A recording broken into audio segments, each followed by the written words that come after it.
तो प्रशांत भूषण ने जन लोकपाल के ड्राफ्ट को कमजोर बताते हुए इसे जोगपाल तक करार दे डाला। इसके बाद आम आदमी पार्टी ने भी प्रशांत भूषण पर पलटवार करते हुए उन पर बीजेपी के एजेंडे को आगे बढ़ाने का आरोप लगाया है। बीजेपी ने आपके आरोपों पर कड़ी प्रतिक्रिया दी है। बीजेपी के मुताबिक अगर प्रशांत भूषण इस मामले को नहीं उठाते तो उनकी पार्टी इस मसले पर सरकार के खिलाफ हल्ला बोलती। इस बारे में बीजेपी के राष्ट्रीय मंत्री आरपी सिंह से बात की हमारे संवाददाता रविशपाल सिंह ने। दिल्ली सरकार के नए लोकपाल बिल को लेकर जहां एक तरफ प्रशांत भूषण आवाज बुलंद कर रहे हैं, तो वहीं बीजेपी भी इस लोकपाल बिल को लेकर के कई गंभीर सवाल खड़े कर रही है। इस पर बात करने के लिए इस वक्त हमारे साथ बीजेपी के राष्ट्रीय मंत्री आरपी सिंह मौजूद हैं।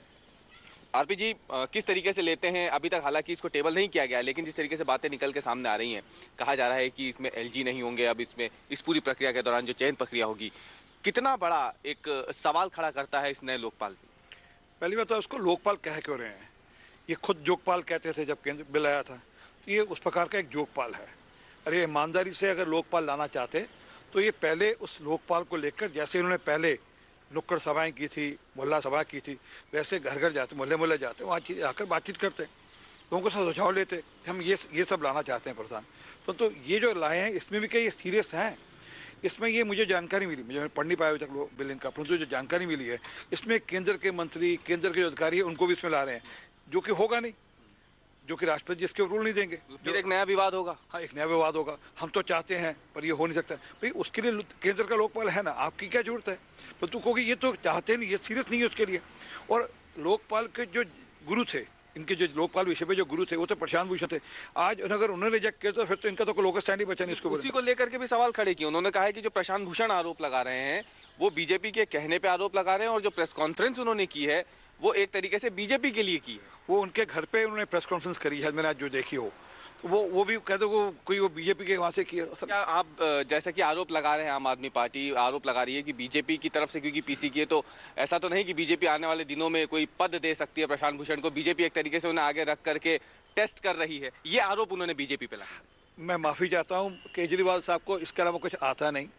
वो जब उनके हाथ से चीज़ें निकल जाती हैं तो इस प्रकार के इल्जाम ने लगाए। अरे उनके जो विधायक जिनको पार्टी से जिनको बाहर निकाल दिया, उनको वो भी कहते हैं बीजेपी के कहने पे चल रहे हैं। उनके खुद के विधायक हैं जिनको 2 दिन के लिए असेंबली से बाहर निकाल दिया उनको, तो उनको वो किसके कहने पे चल रहे हैं? तो जहाँ अब उनके अगर कोई डाका भी डाला तो भी हमारे नाम पे लगाएंगे क्या? उनको हम कह नहीं सकते। माफी चाहता हूँ, वो लोकपाल की बात करें, क्या उस पर प्रश्न चिन्ह है उस पर की बात करें, और वो दिल्ली की जनता के साथ बेवकूफ़ बनना छोड़ें, दिल्ली की जनता के साथ खिलवाड़ करना छोड़ें। वो जो सही मैंने में उन्होंने वादा किया था कि मैं लोकपाल लेकर आऊँगा और अच्छा लोकपाल लेकर आऊँगा, वह लेकर आए। बहुत बहुत धन्यवाद हमसे बात करने के लिए। तो ये था आरपी सिंह जी, जिन्होंने साफ तौर पे जो लोकपाल बिल के ऊपर आरोप लगाए गए हैं आज उसका जवाब दिया है। साफ तौर पे जिस तरीके के आरोप आम आदमी पार्टी ने लगाए हैं बीजेपी पे, उसको तो निराधार बताया ही, लेकिन इसके साथ ये भी साफ कर दिया कि ये जो नया लोकपाल जिसकी बात अब तक चल रही है, क्या वो वही लोकपाल है जिसे लेकर के आम आदमी पार्टी की सरकार 49 दिनों की जो सरकार थी उस वक्त इस्तीफा दिया गया था। कैमरामैन प्रताप के साथ रविशपाल सिंह, दिल्ली, आज तक।